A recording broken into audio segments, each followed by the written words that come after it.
प्रिय दर्शकों, जीवन में इन 3 जगह पर दान कभी मत करना, वरना धन और धर्म दोनों चले जाएंगे। प्रिय दर्शकों, इसे समझ लिया तो आपका पैसा कभी व्यर्थ नहीं जाएगा और ना जीवन में कभी आपका पतन होगा। तो प्रिय दर्शकों, कौन सी ऐसी वस्तु है जिस वस्तु को यदि दान में दें तो दान देने वाला कंगाल हो जाता है? किए गए उस दान का फल उसे दंड के रूप में भोगना पड़ता है। प्रिय दर्शकों, समझते हैं इस कहानी के माध्यम से। प्रिय दर्शकों, एक राज्य के जंगलों में एक पेड़ पर एक नीलकंठ और नीलकंठ की पत्नी रहते थे। दोनों के बीच बड़ा ही गहरा प्रेम था। दोनों एक पेड़ पर प्रेम पूर्वक रहते थे। एक दिन की बात है, नीलकंठ की पत्नी अपने भोजन की तलाश में जंगल में घूमने के लिए निकल गई। जंगल में पहुंचने पर एक जगह उसने देखा कि गोबर खाने वाला कीड़ा जो देखने में बहुत बड़ा था। नीलकंठ की पत्नी ने सोचा कि आज भोजन में हमें कुछ मिला तो है नहीं, क्यों ना आज इस कीड़े को ही खाकर अपना पेट भर ले। इतना सोचने के बाद वो नीलकंठ की पत्नी उस कीड़े के पास जाती है। नीलकंठ की पत्नी उस कीड़े को अपना शिकार बनाने ही वाली थी कि उस समय वो कीड़ा एक मनुष्य के रूप में बदल जाता है। उसने देखा कि कीड़ा एक दिव्य राजा के रूप में परिवर्तित हो गया। ये देखकर वो नीलकंठ की पत्नी बड़ी हैरान थी। राजा तो वहां से चला गया और नीलकंठ की पत्नी वहां से भोजन की व्यवस्था करके अपने पेड़ पर लौट आई। प्रिय दर्शकों, नीलकंठ की पत्नी ने यह बात अपने पति नीलकंठ से कही कि हे स्वामी, आज मैंने जंगल में एक बड़ी ही विचित्र घटना देखी है, जिसे देखकर मैं बहुत आश्चर्यचकित हूं। नीलकंठ ने पूछा, ऐसा तुमने क्या देख लिया जिसे तुम विचित्र बता रही हो? तब नीलकंठ की पत्नी कहती है, हे स्वामी, आज मैं जब भोजन के लिए जंगल में गई तो मैं एक जगह पर एक बड़े ही विशाल शरीर वाले कीड़े को देखा। मैंने सोचा कि उस कीड़े को अपना भोजन बना लूं। जैसे ही मैं उस पर आक्रमण करने के लिए आगे बढ़ी तो वो कीड़ा एक राजा के रूप में बदल गया। यह बात मेरे समझ में नहीं आई कि अगर वो कीड़ा था तो राजा कैसे बन गया? अगर वो कोई राजा था तो फिर वो कीड़ा क्यों बना? नीलकंठ अपनी पत्नी की इतनी बात सुनने के बाद नीलकंठ बहुत जोर जोर से हंसने लगा। कहने लगा, हे प्रिय, मुझे लगता है कि जंगल में आज तुमने राजा तेज प्रताप को देख लिया है, जो इसी देश का राजा है। नीलकंठ की बात सुनकर नीलकंठ की पत्नी और भी हैरान हो जाती है। नीलकंठ की पत्नी कहने लगी, हे स्वामी, राजा तेज प्रताप ने ऐसे कौन से बुरे काम कर दिए जिससे उनको कीड़ा बनना पड़ा? वो इस तरह अधमगति को क्यों प्राप्त हुआ? हमने तो सुना है कि हमारे राज्य के राजा तो बड़े ही धर्मात्मा हैं। बिना दान पुण्य के तो वो भोजन भी नहीं करते। फिर उनसे ऐसा कौन सा पाप हो गया? फिर नीलकंठ कहता है, हे प्रिय, राजा तेज प्रताप का यही स्वभाव ही उनके लिए मुसीबत बन गया कि वे अत्यंत दानी धर्मात्मा है। उन्होंने कुछ ऐसा दान कर दिया जिसके कारण राजा तेज प्रताप को कीड़े की योनि भोगनी पड़ी। तब नीलकंठ की पत्नी कहने लगी, हे स्वामी, मेरी समझ में कुछ नहीं आया, मुझे विस्तार से समझाइए कि राजा तेज प्रताप के साथ ऐसा कैसे हो गया। तब नीलकंठ कहता है, हे प्रिय, ध्यान से सुनो। दान धर्म करने वाला राजा इस कीट योनि को कैसे प्राप्त हुआ? प्राचीन समय की बात है और इस प्रसिद्ध नगरी अलकापुरी में एक महादानी राजा तेज प्रताप राज करते थे। राजा तेज प्रताप इतने बड़े दानी थे कि जब तक अपने द्वार पर आए हुए भूखे भिखारी और याचकों को भोजन नहीं करा देते थे, तब तक स्वयं भी भोजन नहीं करते थे। ये उनका रोज का नियम था। पूरे राज्य में उनकी खूब प्रशंसा होती थी। नीलकंठ बोला, हे प्रिय, वो राजा तो बड़ा धर्मात्मा था, लेकिन उसके दान धर्म करने का भी एक नियम था। वो एक निश्चित समय तक ही दान करता था। राजा तेज प्रताप सुबह 10 बजे से दान बांटना शुरू करता था और सूर्यास्त होते होते दान देना बंद कर देता था। सूर्यास्त के बाद अगर कोई उसके यहां आ जाता था तो वो उसे दान नहीं देता था, बल्कि अगले दिन आने के लिए कहता था। राजा की ख्याति धीरे धीरे देश विदेश में फैल चुकी थी। राजा तेज प्रताप बड़े ही महादानी राजा था। अब तो हर रोज उसके द्वार पर याचकों की भीड़ लगी रहती थी। वो प्रत्येक दिन दोनों हाथों में जितनी स्वर्ण मुद्राएं आती थीं, उतना धन दे देते थे। सभी याचक राजा की जय जयकार करते हुए चले जाते थे। प्रिय दर्शकों, उसी राज्य की नगरी में एक गांव में जंगल के आसपास एक ब्राह्मण परिवार निवास करता था। ब्राह्मण बड़ा ही तपस्वी था। उसकी पत्नी और वो दोनों बड़े आराम से अपना जीवन यापन करते थे। दोनों की स्थिति बहुत ही गरीब थी, परंतु ब्राह्मण बड़ा तपस्वी था। वो कहीं भी भिक्षा के लिए नहीं जाता था। उसे अपनी मेहनत से जो कुछ भी मिलता था उसी को खाकर अपना समय काट लेता था और उसके बाद अपना समय ईश्वर भजन में बिताता था। एक दिन ब्राह्मण की पत्नी ने अपने पड़ोसियों के मुंह से सुना था कि महाराज तेज प्रताप बड़े ही दानी राजा है। ब्राह्मणी पड़ोसन से यह बात सुनकर आई और अपने पति से आकर कहने लगी, हे स्वामी, मैंने सुना है कि राजा तेज प्रताप बड़े ही दानी राजा है। उनके द्वार से आज तक कोई निराश लौट कर नहीं गया है। क्यों ना आप भी महाराज के दरबार में चले जाइए और राजा से दान ले आना। राजा जो धन हमको देंगे उससे हमारी गरीबी मिट जाएगी। ये बात जब ब्राह्मण ने सुनी तो कहने लगा, देखो, मेरी जिंदगी का आधा भाग तो बीत चुका है और आधी जिंदगी शेष बची है। वो भी मैं जैसे तैसे काट लूंगा, लेकिन मैं किसी के द्वार पर हाथ फैलाने नहीं जाऊंगा। तब ब्राह्मणी बोली कि स्वामी, आप कैसी बातें करते हो? जब आपका राजा दान दे रहा है तो प्रजा को दान लेने में कोई बुराई नहीं होती। और फिर हम तो ब्राह्मण ही हैं, हमारा धर्म है दान लेना। मैं चाहती हूं कि आप राजा के पास अवश्य जाओ। अपने परिवार का अच्छे से पालन पोषण करने की जिम्मेदारी हर गृहस्थी की बनती है। हर गृहस्थ व्यक्ति का यह धर्म है कि वो अपने परिवार को सुखी रखे, उसे हर सुख सुविधा प्रदान करे। जो लोग ऐसा नहीं करते हैं उन्हें भी परिवार का भरण पोषण ना करने के कारण पाप लगता है। प्रिय दर्शकों, ये बात जब ब्राह्मण ने सुनी तो ब्राह्मण कहने लगा, ठीक है, यदि तुम कहती हो तो मैं अवश्य राजा के दरबार में जाऊंगा। प्रिय दर्शकों, पत्नी के कहने पर ब्राह्मण राजा तेज प्रताप के दरबार को चल पड़ा। शाम का समय था। चलते चलते ब्राह्मण को शाम हो गई। इधर राजा तेज प्रताप के दान देने का एक निर्धारित समय था। उस दिन राजा के दरबार में जितने भी याचक आए थे वे सब दान लेकर जा चुके थे। अब राजा का दान देने का समय समाप्त हो चुका था। सभी दान पेटिकाओं पर ताले लगा दिए गए थे।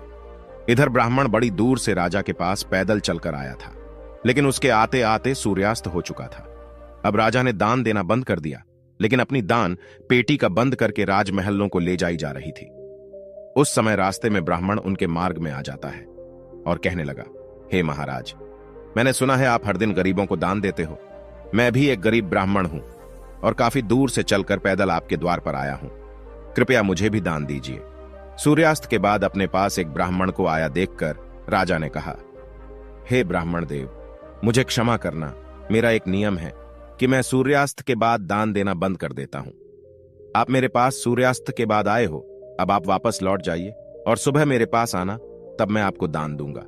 कल जब आप मेरे पास आओगे तो मैं आपको आज का भी और कल का भी दोनों दिन का दान दूंगा। इस समय मैं दान पेटी पर ताला लगा चुका हूं, अब मैं आपको दान नहीं दे सकता। ब्राह्मण थोड़ा जिद्दी स्वभाव का था, तपस्वी था, राजा से परिचित नहीं था, तो कहने लगा, हे महाराज, मुझे आज ही दान दे दीजिए। मैं कल तक इंतजार नहीं करूंगा। रोज रोज दान लेने के लिए आपके यहां मैं नहीं आ सकता। जब राजा ने यह बात सुनी तो राजा को क्रोध आ गया, परंतु राजा ने उस व्यक्ति को ब्राह्मण समझकर राजा ने फिर उसको समझाया कि ब्राह्मण देव, तुम्हें कल ही दान लेने के लिए आना पड़ेगा। मैं तुम्हें कल ही दान दे सकता हूं, आज दान नहीं दे सकता। फिर ब्राह्मण बोला कि नहीं महाराज, मैं दान केवल आज ही लूंगा, कल मैं आपके पास नहीं आऊंगा। ये बात राजा को कुछ अच्छी नहीं लगी।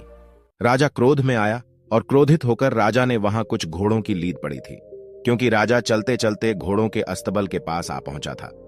वहीं एक जगह घोड़े की लीद पड़ी थी। राजा ने देखा कि ब्राह्मण आज ही दान लेने की जिद कर रहा है, तो दान के रूप में राजा ने घोड़े की लीद उठाकर ब्राह्मण की कमंडल में डाल दी।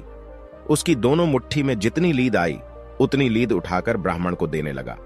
ब्राह्मण ने भी सम्मान से अपना जो भिक्षा पात्र था वो आगे कर दिया। राजा ने ब्राह्मण के कमंडल में लीद डाल दी। ब्राह्मण उस लीद को लेकर सह सम्मान से अपने घर की ओर चल देता है। घर पर उसकी पत्नी इंतजार कर रही थी कि आज तो मेरे पति राजा से दान लेकर आते होंगे। ब्राह्मणी तो सोच रही थी कि राजा साहब उन्हें सोने की मोहरें देगा, हमारी सारी दरिद्रता मिट जाएगी। प्रिय दर्शकों, उधर जब ब्राह्मण को आता देखा तो ब्राह्मण की पत्नी बड़ी प्रसन्न होती है और ब्राह्मण से कहने लगी कि हे पति देव, आज महाराज ने आपको कितना दान दिया है। मैं आपसे कहती थी ना कि महाराज के दरबार में जाओ, महाराज हमारी गरीबी मिटा देंगे। ये बात सुनकर ब्राह्मण बोला, हे देवी, दान देने वाले ने दान दे दिया और मैंने उसे ले भी लिया। तुम एक काम करो, इस स्थान को गोबर से लिप दो, तब मैं तुम्हें राजा के द्वारा दिया गया दान दिखाऊंगा, नहीं तो यह दान अपवित्र हो जाएगा। प्रिय दर्शकों, बड़ी खुशी के साथ ब्राह्मण पत्नी ने उस जगह को लिप दिया और उस जगह पर एक दीपक जलाकर रख दिया और वहीं जाकर बैठ गई। उसके बाद ब्राह्मण ने वो लीद से भरा हुआ पात्र अपनी पत्नी को दे दिया। ये देखकर ब्राह्मण की पत्नी बड़ी आश्चर्यचकित हुई, कहने लगी, हे स्वामी, ये कैसा मजाक है? ब्राह्मण ने कहा, मजाक कैसा? जो राजा ने दान में दिया है वो मैंने तुम्हें लाकर दे दिया। प्रिय दर्शकों, अब तो ब्राह्मण की पत्नी बड़ी दुखी हुई कि राजा ने लीद का दान दिया है। क्या राजा के घर में धन की कमी हो गई? चलो कोई बात नहीं, महाराज से गलती हो गई होगी, आप फिर से राजा के पास चले जाना। प्रिय दर्शकों, ब्राह्मण बड़ा स्वाभिमानी था। वो कहने लगा कि नहीं प्रिय, अब मैं महाराज के दरबार में कदापि नहीं जाऊंगा। प्रिय दर्शकों, उस दिन के बाद ब्राह्मण कभी राजा के पास दान मांगने नहीं गया। जैसे तैसे वो अपने जीवन को बिताने लगा। अपनी घास फूस की कुटिया में ब्राह्मण रह रहा था और धीरे धीरे अपना समय निकाल रहा था। प्रिय दर्शकों, ब्राह्मण ने उस लीद को अपने घर के द्वार पर रख दिया। तो प्रिय दर्शकों, दान का जो फल होता है वो दान करने वाले को 1000 गुना होकर वापस मिलता है। यदि आपने अपने जीवन में किसी चीज का दान किया है तो परलोक में उसका फल हजारों लाखों गुना बढ़कर मिलता है। राजा ने जो लीद का दान किया था वो लीद भगवान की कृपा से दिन 2 गुनी रात 4 गुनी बढ़ने लगी। ब्राह्मण के घर के द्वार पर धीरे धीरे लीद का एक पहाड़ सा बनता चला गया। लीद का वो ढेर बढ़ते बढ़ते बहुत बीच में हो गया। जैसे ब्याज की दर धीरे धीरे बढ़ती चली जाती है, इसी तरह राजा के दान का फल बढ़ता जा रहा था। कुछ ही समय में वो एक विशाल टीला सा बन गया था। ब्राह्मणी और ब्राह्मण उस दृश्य को रोजाना देखते थे। ब्राह्मणी ब्राह्मण से पूछती थी कि हे स्वामी, इस लीद का अब क्या होगा? ये तो बढ़ती ही जा रही है। हे स्वामी, अब तो वेदों के ज्ञाता हो, मुझे इसका मतलब बताओ। तब ब्राह्मण ने बताया कि प्रिय, ये राजा का दान का फल बढ़ रहा है और इस फल को उसे ही भोगना पड़ेगा। यदि हम इसे उपयोग में ले रहे होते तो राजा को इसका शुभ फल प्राप्त होता। अब जबकि ये हमारे किसी काम की नहीं है तो इसका परिणाम अब राजा को ही भोगना पड़ेगा। ये बात सुनकर के ब्राह्मणी बड़ी सोच में पड़ जाती है और धीरे धीरे समय बीतता चला जाता है। उस लीद का पहाड़ काफी बड़ा हो गया था। 20-25 वर्ष गुजर गए थे। एक दिन की बात है, राजा तेज प्रताप वन में शिकार करने के लिए जाता है, परंतु राजा तेज प्रताप को कहीं कोई आखेट नहीं मिलता है। जब कोई शिकार नहीं मिला तो राजाओं के पहले के नियम होते थे। राजा को जब कोई आखेट ना मिले तो वो बिना आखेट के वापस लौटकर नगर में नहीं जाते थे, चाहे उन्हें मार्ग में ही कहीं ना कहीं रुकना पड़े। अब तो राजा तेज प्रताप विचार करने लगा कि शाम का वक्त हो गया है और सूर्यास्त होने के बाद किसी जीव को सताना क्षत्रिय का धर्म नहीं होता। इसलिए अब हमें आखेट के लिए वन में आगे नहीं जाना चाहिए और यही किसी स्थान पर ठहर जाना चाहिए। अब तो राजा उस जंगल में ही अपने ठहरने का स्थान ढूंढने लगता है। ढूंढते ढूंढते वो उसी ब्राह्मण के घर पहुंच जाता है जिसे राजा ने 25 वर्ष पहले लीद का दान किया था, लेकिन राजा उस घटना को भूल चुका था। इधर नीलकंठ अपनी पत्नी को बता रहा था कि हे प्रिय। राजा तेज प्रताप जब उस ब्राह्मण के घर पहुंच गया तो वहां पहुंचकर राजा ने ब्राह्मण से कहा कि हे ब्राह्मण देव, आज मुझे आपके यहां ठहरने के लिए स्थान चाहिए। राजा की बात सुनकर ब्राह्मण कहने लगा, ठीक है, आपका हमारी कुटिया में स्वागत है। जो भी रुखा सुखा होगा उससे हम आपका सत्कार करेंगे। प्रिय दर्शकों, राजा को ब्राह्मण पहचान नहीं पाया। उस रात राजा तेज प्रताप ब्राह्मण की कुटिया पर ठहर जाता है। ब्राह्मण की कुटिया में रुखा सुखा जो भी भोजन था उसे ही ब्राह्मण ने राजा को खिलाकर सत्कार किया। इस प्रकार भोजन करने के बाद राजा ने रात वहीं बिताई और इधर जब सवेरा होता है तो राजा की नजर ब्राह्मण की कुटिया के बाहर उस लीद के ढेर पर पड़ जाती है जो अब एक पहाड़ के रूप में बन गया था। उस लीद के पहाड़ को देखकर राजा ब्राह्मण से पूछने लगा कि हे ब्राह्मण देव, आपकी छोटी सी घास फूस की कुटिया के बाहर ये लीद का ढेर कैसा बना हुआ है, जबकि आपकी कुटिया में तो कोई घोड़ा ही नहीं है। क्या वास्तव में आपके पास इतने सारे घोड़े हैं? तब ब्राह्मण ने उत्तर दिया, हम तो पूजा पाठ तप साधना करने वाले ब्राह्मण हैं, हमें भला घोड़े से क्या काम। तो राजा कहने लगा, फिर आपके घर के बाहर ये लीद का पहाड़ कैसे हैं?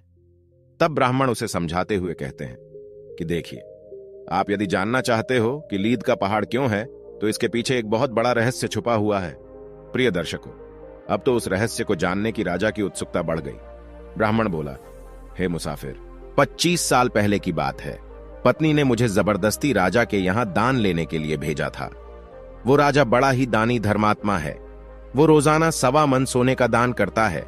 तो अपनी पत्नी के कहने पर मैं राजा के पास दान लेने चला गया। मेरे पहुंचने पर पता नहीं राजा ने क्यों मुझे दान देने से इनकार कर दिया। इसके पीछे की वजह तो मैं नहीं जानता हूं कि राजा ने ऐसा क्यों किया। जब मैं उससे दान लेने की जिद कर रहा था तो वो मुझे अगले दिन आने को कह रहा था, लेकिन मैंने राजा की बात नहीं मानी।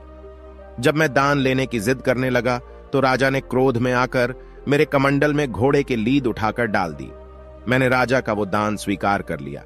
मैं उसे सम्मान सहित लेकर के अपने घर चला आया और मैंने उस लीद को यहां रख दिया, क्योंकि वो लीद मेरे कुछ काम की नहीं थी और दान की वस्तु को मैं कहीं फेंकना नहीं चाहता था। तो राजा ने पूछा, हे ब्राह्मण देव, राजा ने तो तुम्हें थोड़ी सी लीद दान में दी होगी, पर यह तो इतना बड़ा पहाड़ कैसे बन गया? तब ब्राह्मण ने समझाया, हे भाई, हमारे वेद पुराण ये कहते हैं कि अगर कोई दान देने वाला जितना दान देता है उसको 1000 गुना फल उसको वापस मिलता है। राजा का वो दान समय के साथ हजारों गुना बढ़कर जमा हो गया है। अब अपने उस दान का फल राजा को खुद ही भोगना पड़ेगा, क्योंकि इसे हमने अपने उपयोग में नहीं लिया। तब नीलकंठ बोला, हे प्रिय। ब्राह्मण की ये बात सुनकर राजा के रोंगटे खड़े हो जाते हैं। उसके पैरों तले जमीन खिसक गई। राजा तो इस बात को भूल चुका था, लेकिन ब्राह्मण के बताने पर राजा को वो सारी बातें याद आ जाती हैं कि मैंने ही ये लीद एक ब्राह्मण को दान में दी थी। अब तो राजा बहुत ज्यादा घबरा गया। दोनों हाथ जोड़कर ब्राह्मण से पूछने लगा, हे ब्राह्मण, राजा इसका फल कैसे भोगेगा? मुझे इतनी बात और बता दो। ब्राह्मण ने कहा, देखो, ये लीद का ढेर अब उसी राजा को खाना पड़ेगा। जब तक वो इसे खा नहीं लेता तब तक ये बढ़ता रहेगा। ब्राह्मण की बात सुनकर राजा की आत्मा कांप उठी। उसने सारी बात बता दी कि मैं ही वो राजा हूं जिसने आपको लीद का दान किया था। अब आप मुझे क्षमा करें और मुझे इतना उपाय जरूर बता दें कि मेरा उद्धार कैसे होगा। मैं इतने बड़े विशाल लीद के पहाड़ को कैसे खा पाऊंगा? ये तो बहुत बड़ा ढेर हो गया है। इसका कोई उपाय तो होगा।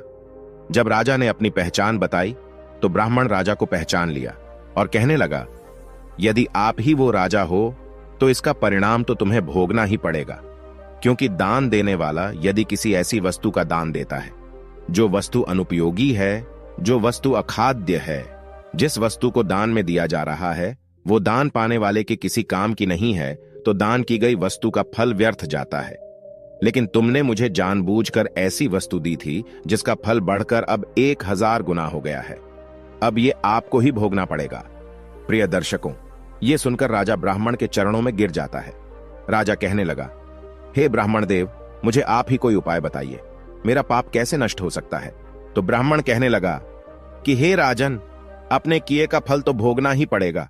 यदि तुम इस लीद को खाने से बचना चाहते हो तो एक दूसरा उपाय मैं तुम्हें बताता हूं। यदि तुम वो उपाय कर लेते हो तो ये लीद तुम अकेले खाने से बच जाओगे। इसमें फिर बहुत सारे हिस्सेदारी हो जाएंगे। यदि तुम वो उपाय नहीं करोगे तो तुम्हें अकेले ही ये सारी लीद खानी पड़ेगी। तब ब्राह्मण ने उपाय बताया कि हे राजन, यदि आप अपनी स्वयं ही निंदा करवाओ, जितनी इस देश में तुम्हारी निंदा होगी उतनी ही लीद घटकर कम हो जाएगी। तब राजा बोला, हे ब्राह्मण, मेरी निंदा भला कौन करेगा? मैंने निंदा जैसे काम तो किए ही नहीं है। मैं तो एक दानी राजा हूं, लोग मेरी प्रशंसा करते हैं। तब ब्राह्मण ने कहा कि तुम एक काम करो, तुम्हारे जो कुल पुरोहित हैं उनकी एक परम सुंदर कन्या है। तुम उन ब्राह्मण के घर जाओ और उनकी कन्या का हाथ पकड़कर जबरदस्ती अपने घर ले जाना और उनके मांगने पर भी उस कन्या को मत लौटाना। इस प्रकार से तुम्हारी राज्य में निंदा होनी शुरू हो जाएगी। लेकिन इस बात का ध्यान रखना है, उस कन्या के प्रति तुम्हारी नजर गंदी नहीं होनी चाहिए, नहीं तो बहुत बड़े पाप में गिर जाओगे। तुम उस कन्या को बेटी के रूप में लेकर आना, लेकिन यह बात किसी को मत बताना कि तुम उसे बेटी बनाकर लाए हो। कन्या को ले जाकर तुम अपनी रानी के पास छोड़ देना और उससे कह देना कि वो उस कन्या को बेटी की तरह पाले। प्रजा के लोग समझेंगे कि तुमने बहुत बुरा काम किया है। फिर तो पूरे राज्य में तुम्हारी निंदा होनी शुरू हो जाएगी और ये लीद का ढेर घटकर बहुत कम रह जाएगा। प्रिय दर्शकों, राजा को यह उपाय समझ में आ गया। राजा बड़ा हताश था। उस लीद के ढेर को देखकर व्याकुल हो रहा था। अब तो राजा अपने राज्य को लौटा और राज्य में आकर वो सीधा अपने कुल पुरोहित के घर पहुंच जाता है। कुल पुरोहित ने जब राजा को अपने घर पर आया देखा तो उसका चेहरा बड़ा ही उदास था। कुल पुरोहित ने पूछा, हे राजन, आप इतने उदास क्यों हो? तो राजा ने कहा, गुरुदेव, आप अपनी बेटी को बुलाइए। मुझे उसी से कुछ काम है। प्रिय दर्शकों, अब गुरुजी ने समझा कि राजा हैं, कुछ इनाम देते होंगे, हो सकता है कुछ जरूरी बात पूछते होंगे। उन्होंने अपनी पुत्री को आवाज लगाई और जैसे ही गुरु की बेटी बाहर देखने आई तो वो सुंदर तो थी। राजा ने फौरन उसका हाथ पकड़ा और पुरोहित को धक्का देकर उनकी बेटी को रथ में बैठाकर अपने घर ले गया। बेचारा ब्राह्मण अपनी बेटी के लिए गिड़गिड़ाता रहा कि हे महाराज, ये आप क्या कर रहे हो, ये अन्याय है। लेकिन राजा ने उनकी एक नहीं सुनी और वो चुपचाप उनकी कन्या को लेकर अपने महल में पहुंच जाता है। महल में पहुंचकर उसने अपनी रानी से कहा कि महारानी, ये हमारी पुत्री है, इसको कोई कष्ट नहीं होना चाहिए, इसे बड़े प्रेम से पुत्री की तरह रखना है, और ये बात तुम्हें बाहर किसी को नहीं बतानी है। रानी ने पूछा भी कि महाराज, तुम इसे लेकर क्यों आए हो, ये तुम्हारे गुरु की बेटी है। तब राजा ने कहा, रानी, तुम चुपचाप तमाशा देखती जाओ, मैं जो कर रहा हूं अपने उद्धार के लिए कर रहा हूं। प्रिय दर्शकों, जब राजा अपने गुरु की कन्या को लेकर के आया था तो पूरे नगर के लोगों ने उसे देखा था। उस समय तो किसी ने कुछ नहीं कहा, लेकिन धीरे धीरे राजा की बुराई होनी शुरू हो गई। पूरे राज्य के लोग उस राजा की निंदा करने लगे।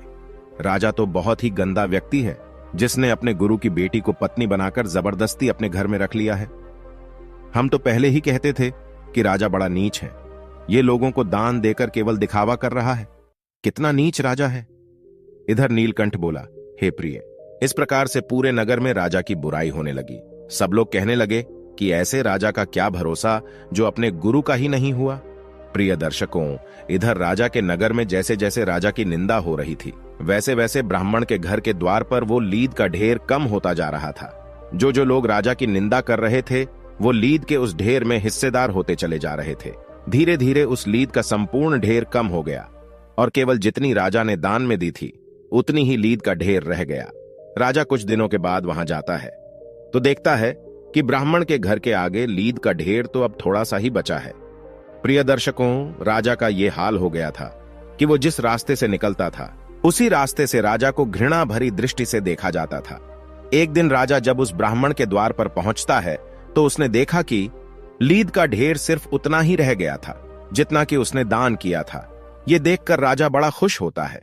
वो एकदम से ब्राह्मण के चरणों में गिर पड़ा और बोला, हे ब्राह्मण देव, आपने पहाड़ जैसी लीद का ढेर तो खत्म करवा दिया। जिन जिन लोगों ने मेरी निंदा की होगी उनके हिस्से में वो लीद चली गई होगी, लेकिन ये थोड़ी सी शेष रह गई है, अब इसका भी कोई ना कोई उपाय बता दो। तब ब्राह्मण ने बताया, हे राजन, ये जो लीद रह गई है ये तुम्हारे हिस्से की है, तुम्हें इसे किसी ना किसी जन्म में खाना ही पड़ेगा। तुम्हें इसे खाने के लिए किसी जन्म में कीट की योनि धारण करनी पड़ेगी। तब राजा बोला, महाराज, कोई ऐसा उपाय बता दो जो ये खत्म भी हो जाए। तब ब्राह्मण एक उपाय बताता है कि राजा, मेरा एक गुरु भाई है, तुम्हारी इसी नगरी में रहता है। वह बड़ा ही विद्वान और ईश्वर भक्त है। वे दोनों पति पत्नी बड़े ही सज्जन हैं, हर समय ईश्वर के ध्यान में लगे रहते हैं। लगता है उन दोनों ने बुराई नहीं की होगी। यदि वो दोनों तुम्हारी आलोचना करते हैं तो ये लीद का ढेर आज ही समाप्त हो जाएगा। प्रिय दर्शकों, ये बात सुनकर राजा कहने लगा, ठीक है, मैं भी प्रयास करके देखता हूं, मैं उनसे भी अपनी निंदा करवाता हूं। प्रिय दर्शकों, अब तो राजा ने अपना भेष बदल लिया और भेष बदलकर राजा उस ब्राह्मण के घर पहुंच जाता है। राजा ब्राह्मण के घर आए तो ब्राह्मण ने राजा का बड़ा ही स्वागत किया और बैठने के लिए उचित आसन दिया।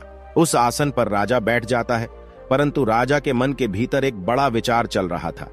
तो राजा ने उस ब्राह्मण से कहा कि ब्राह्मण देव, मैंने सुना है यहाँ का जो राजा है वो बड़ा अन्यायी है। ब्राह्मण देव कहने लगे, होगा, मुझे नहीं पता, क्योंकि उसने अपने गुरु की पुत्री को बलपूर्वक अपने घर में रख लिया है। ब्राह्मण बोला, मुझे नहीं पता। राजा अपने ही मुख से अपनी बुराई करने लगा। बताओ, अपनी गुरु की पुत्री को अपने घर में रख लिया है, यह कहां का न्याय है? बड़ा ही दुष्ट राजा है। ब्राह्मण देव बोले, भाई मुझे नहीं पता, और ये सब बातें मुझे क्यों सुना रहे हो? मैं इन चीजों में ध्यान नहीं रखता हूं। जब राजा ने बार बार उस ब्राह्मण को उकसाया कि राजा की आलोचना करने के लिए, फिर भी उसने आलोचना नहीं की। तब ब्राह्मण ने देखा कि यह व्यक्ति राजा की बहुत निंदा कर रहा है और यह चाह रहा है कि मैं भी राजा की निंदा करूं, जरूर कोई विशेष बात है।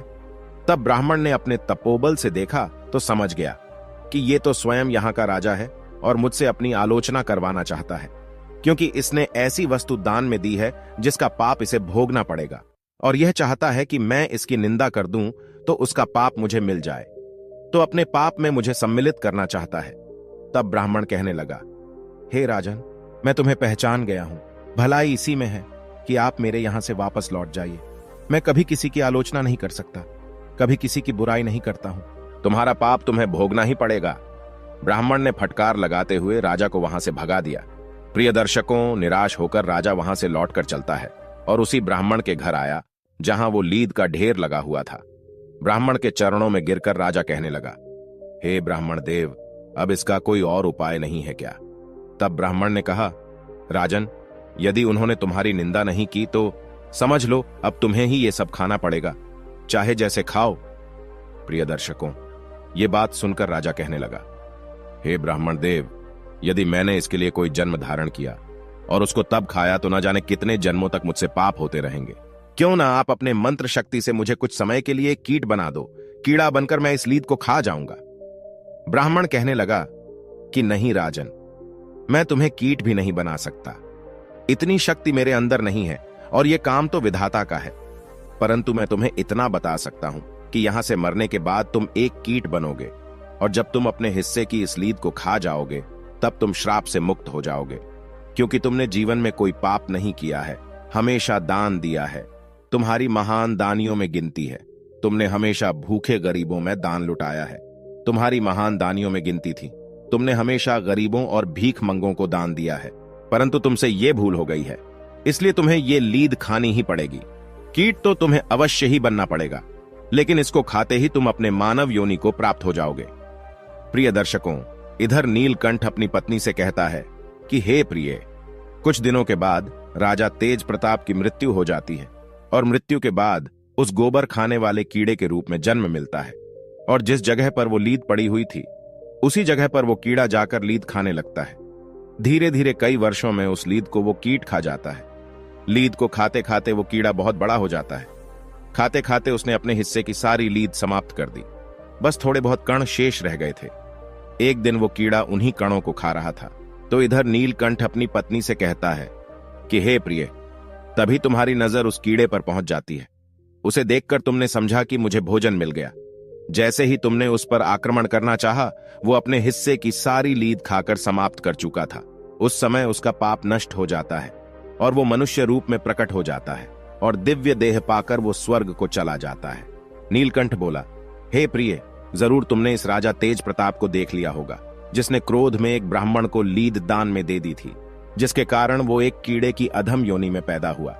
प्रिय दर्शकों, कहते हैं, जो व्यक्ति अनुपयोगी वस्तु का दान देता है, परिहास वश दान देता है, क्रोध के वशीभूत होकर दान देता है, अहंकार वश दान देता है, वो हमेशा पाप का भागी होता है।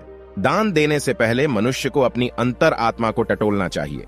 यदि दान देने की सामर्थ्य नहीं है तो दान नहीं देना चाहिए, और अगर दे तो इन बातों को ध्यान रखना चाहिए, क्योंकि आप क्रोध वश, उपहास वश और किसी अनुपयोगी वस्तु का दान देते हैं या भोजन करते हैं, बूढ़ी गाय को दान देते हैं, तो देने वाला नरगामी होता है। जब भी कोई चीज दान में दे तो ये सोच ले कि वो वस्तु उसके किसी ना किसी काम में आती हो।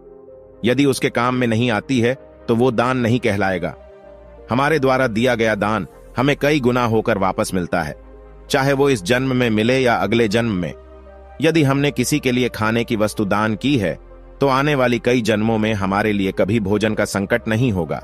यदि हमने किसी का मजाक उड़ाया है, अहंकार वश दिया है, तो उसका फल हमें कई गुना होकर भोगना पड़ता है। प्रिय दर्शकों, इस प्रकार से राजा को वो लीद खाकर उस पाप से छुटकारा मिला। तो प्रिय दर्शकों, ऐसी किसी चीज को आप दान ना दे जो किसी के किसी काम ना आए, और कोई भी वस्तु दान में दे तो इन बातों को विशेष ध्यान रखें कि उस समय आप क्रोध की मुद्रा में ना हो, उस समय आप अहंकार में ना हो, नहीं तो उसका उल्टा फल भोगना पड़ता है। प्रिय दर्शकों, आज की ये वीडियो आपको अच्छी लगी हो तो हमारे चैनल को सब्सक्राइब जरूर करें। धन्यवाद।